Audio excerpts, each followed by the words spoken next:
So our next presentation is on lab test screening and the health economic impact, and it's by Dr Nor Zam Azihan. Dr Nor Zam is head of Centre of Health Economics Research, Institute for Health Systems Research, National Institute of Health, Malaysia.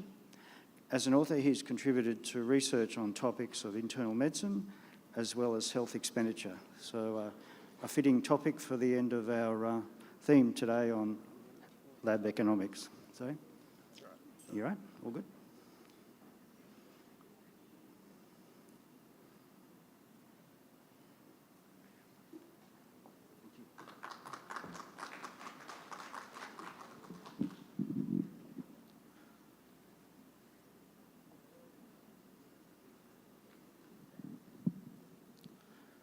Assalamualaikum and good evening, I guess. So basically, I'm Dr Nor Zam Azihan bin Mohd Hassan.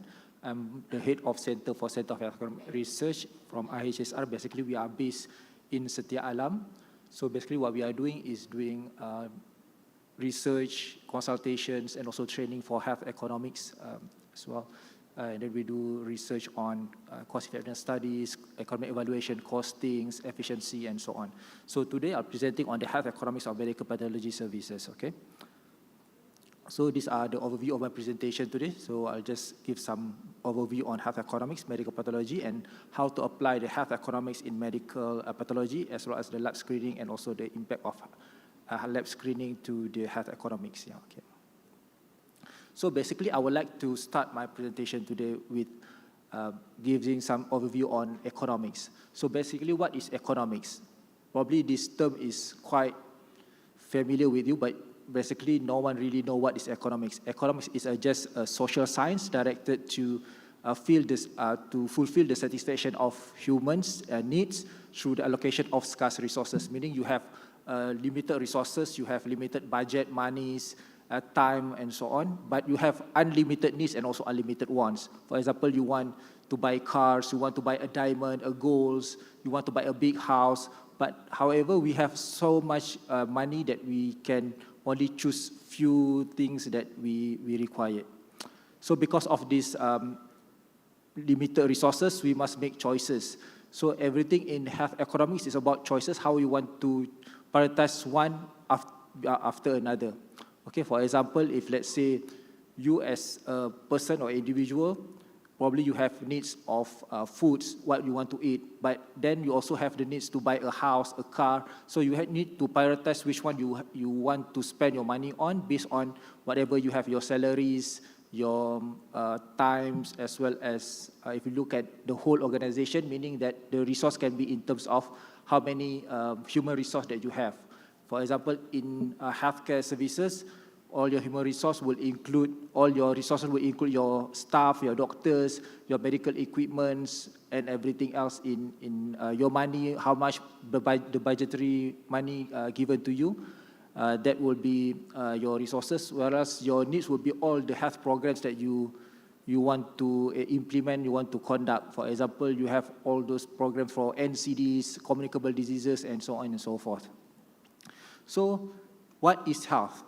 WHO have their own definition of health. For example, here a state of complete physical, mental, and social well-being, and not merely the absence of disease or infirmity.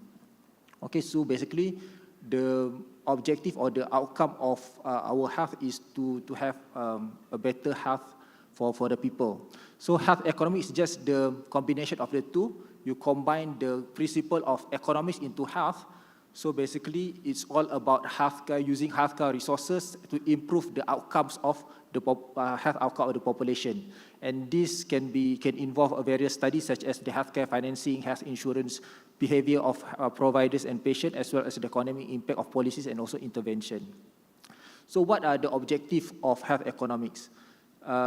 So the health economic concern to the matters such as the allocation of resources. So you have limited resources. So how you want to allocate these resources? You have multiple, various programs in Ministry of Health. How you want to prioritize which program you want to prioritize? How much money you want to give to each health program. For example, you have NCD, how much money you want to give to NCD, how much money you want to give to the communicable disease programs, and so on. And we also concerned about the quality or the quantity of resources used in health delivery.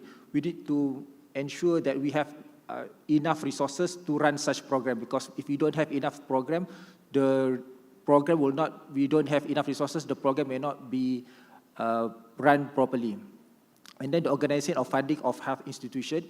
So in terms of delivering our health services, we need to have a proper funding. We cannot just provide the service without any funding. So that's why it is important for us to know how we are going to get all the resources. For example, now we're talking about how to use the syntax, for example, for our healthcare programs and all the communicable disease and so on.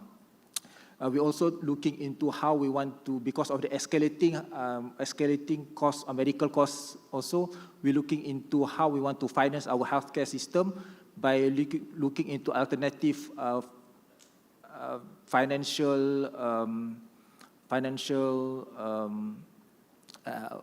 to fund our healthcare system. For example, we're looking into the social healthcare service, the social insurance, the tax, as well as other methods of financing our healthcare institutions. And we're also looking into the efficiency which resources are allocated and used for health purposes. This is very true because we have such limited resources. We want to make sure that each and every resources that we use can produce the highest or maximum outcome as possible. And we don't only look at the monetary aspect of the healthcare system. We also look into the outcome of healthcare system, because if we want to look into if you are looking into one aspect without looking at another aspect, it would be unfair to the system, because in the end of the day, what we want for our healthcare system is to have a better output or better outcome for the health of the population. So we want to look into the effect of preventive, curative, and rehabilitation health services, as well as the individual and also the society. So the key objective of health economics is to make sure that our resources are allocated efficiently, and where our resources we use our limited resources, we use as much as possible our resources that we have, so that we achieve maximum output. In terms of equity in health, it's about giving fairness into the people. For example, certain people will probably have higher chances of getting certain diseases or prone to getting a certain disease. So our healthcare service should give to those who really need the services. For example, if let's say the cancer prevalence in certain group of people, for example in Sarawak, the NPC is very prevalent in Sarawak. So those screenings, for example, need to be tackled into those population group of people. And then, like I mentioned before, we also look into improving health outcomes, because we want to make sure that whatever money that we spend, we want the money to be turned into high population outcome. And then in terms of cost containment, because of the limited resources and the high escalating cost of medical services, so we need to contain our costs so that we will be able to use that resources efficiently. Then we can run all the programs to maximize our outcome. And the health economy also look into how the results of our economic analysis can be used for policy development, policy change, and we also need to evaluate all the policy in terms of economic evaluation, so that we can provide the services that provide is the cost-effective program or intervention. And the other part that quite interesting is the behavioral insight, where we look into how such incentive that we give to the people can change their behavior, and then how that behavior can improve the outcome, the health outcome of the people. There are certain things that we want to achieve as a health economics. So the methods and tools for health economics include the cost-benefit analysis, cost-effectiveness analysis, cost-utility analysis. These are all considered as economic evaluation, where we compare the cost and also the benefit that we get from the program or the intervention. The only difference of these three are the outcome they use or the benefit that they measure in analyzing the economic evaluation. For example, for cost-benefit analysis, we are using monetary value as the outcome. The cost-effective analysis, we're using the natural output or natural outcome as the outcome of the study. For example, we are using the number of cases averted, number of deaths averted, or probably we can go up until how much you reduce your weight per weight and so on. And for cost utility analysis, we are using QALY or the utility value such as quality of life adjusted life years or DALY disability adjusted life years. We also use econometrics, or in simple terms, it's just statistics methods for using economics data. And also we use efficiency analysis as well to look at whether the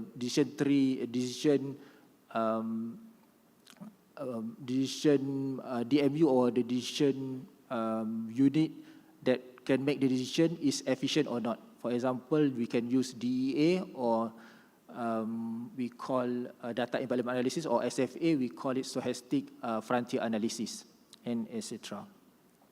So we hope that by achieving all this, by using all these tools, we can have a more efficient, equitable, and effective healthcare system that maximizes the health outcome while minimizing the cost. So I think what is medical pathology? This, I think you all know better than me.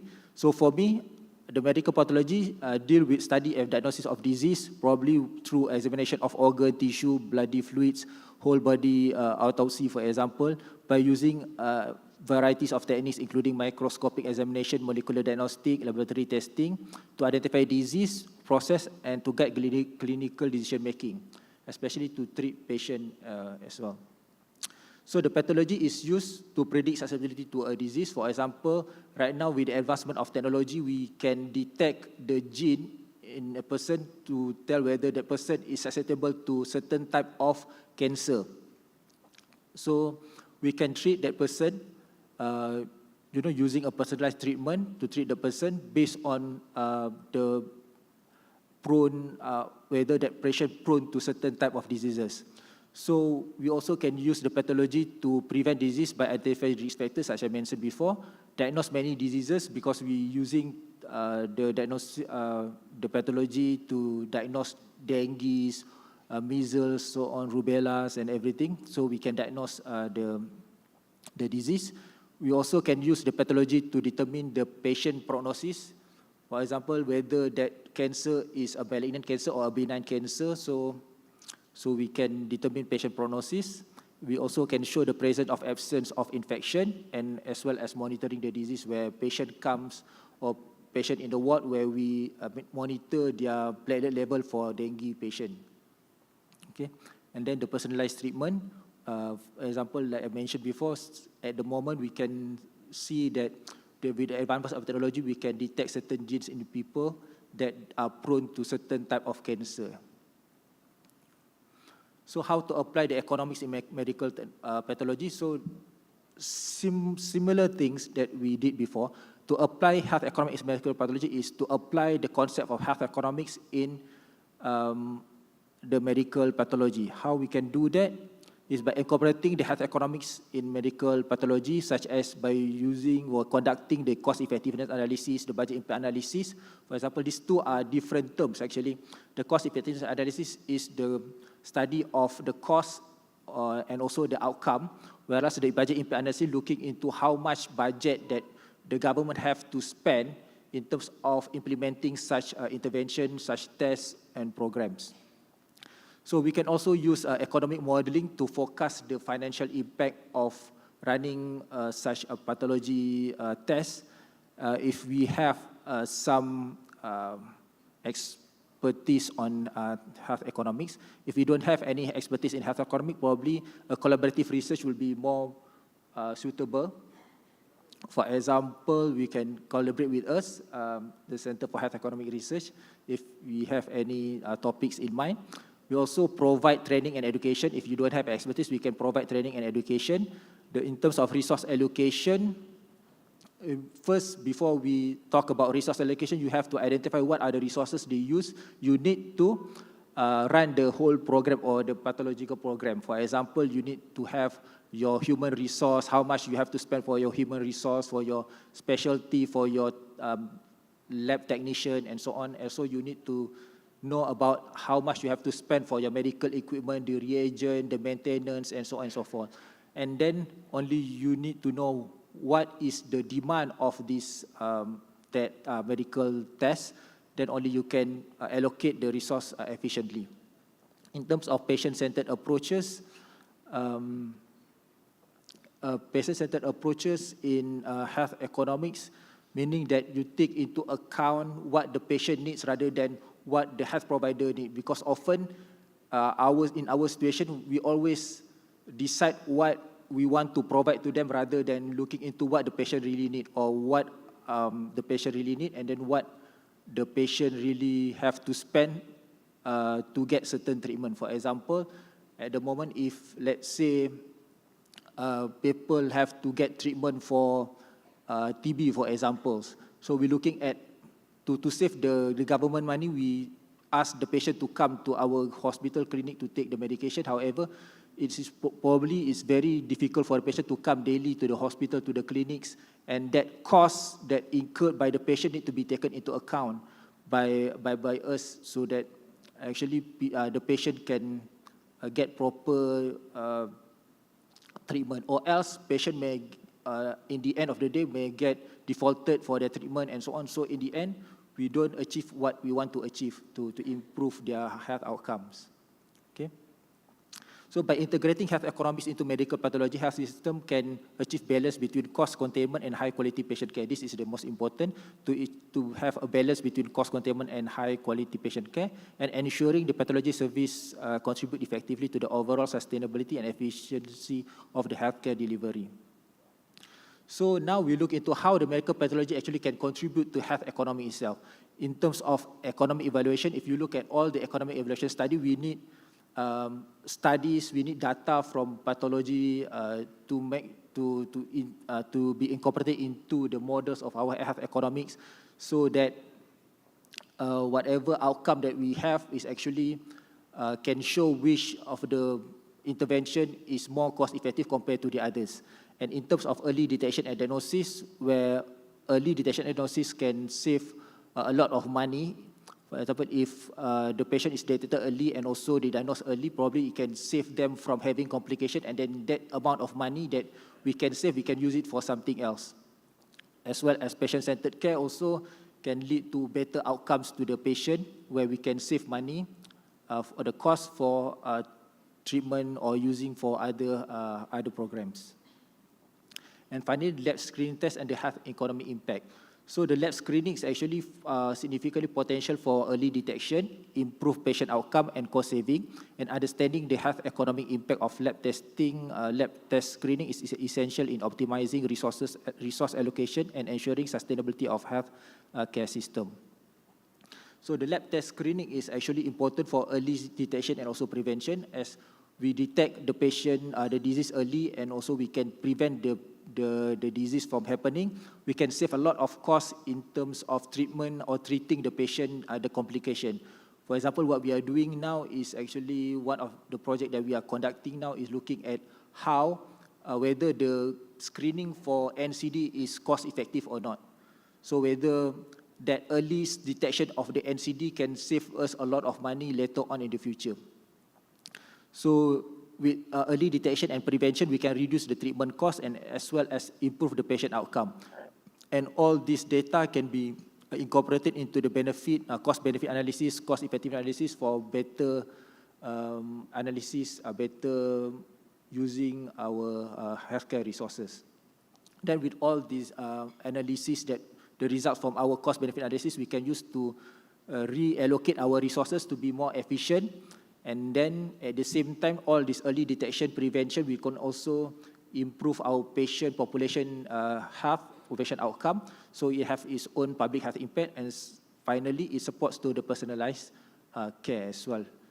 By using this lab screening, for example, the gene screening to detect certain genes in human body that can have a risk factor to some cancer or any other diseases. So this, I just want to share what we have done previously. This one is a symptomatic approach to tuberculosis screening for high-risk group in Malaysia.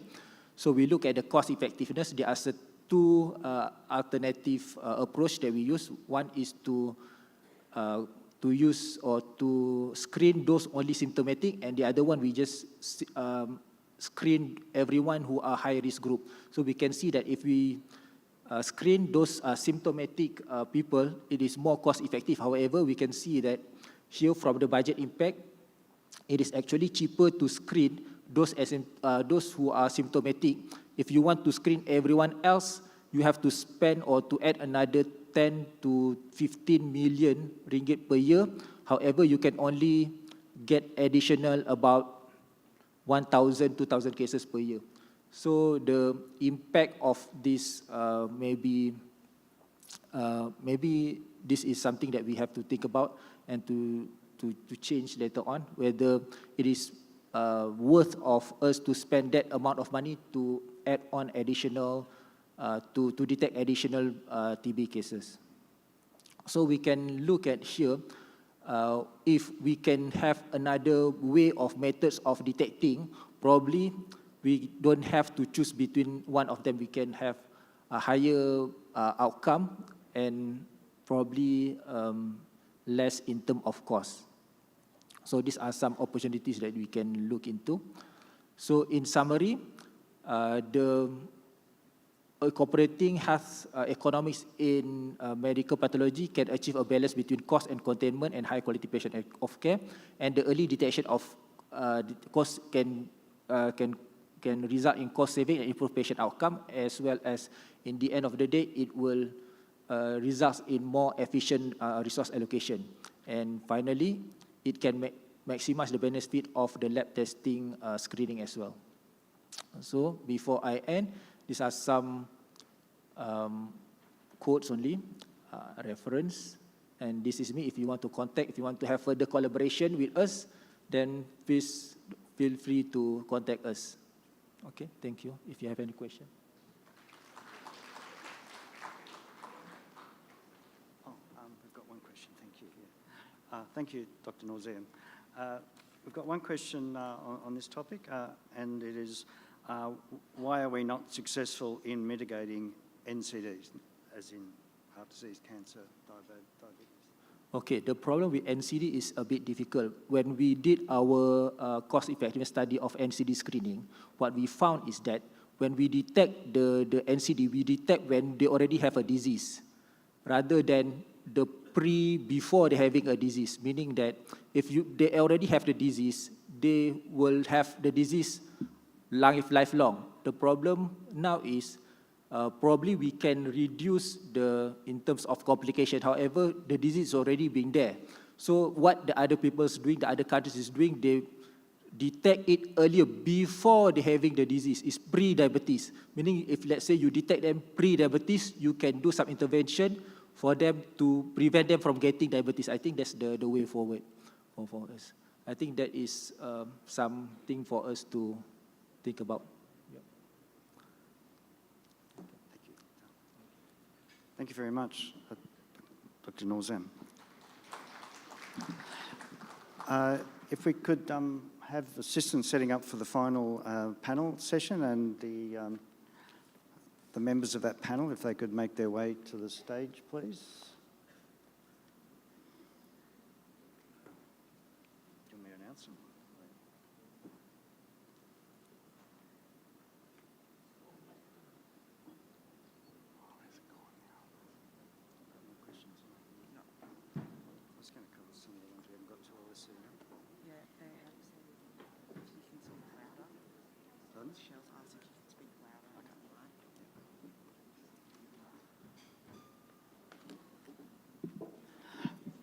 Okay, so I'll speak a bit louder.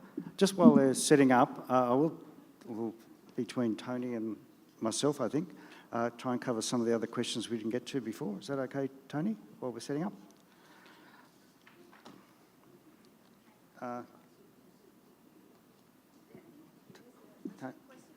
Yeah, it's previous talk, sorry, yeah. Tony, yep. I've got them on paper here now. So this one was on patient, what's the best population for? So this is a question about, what is the best population for patient-based QC? It's your population.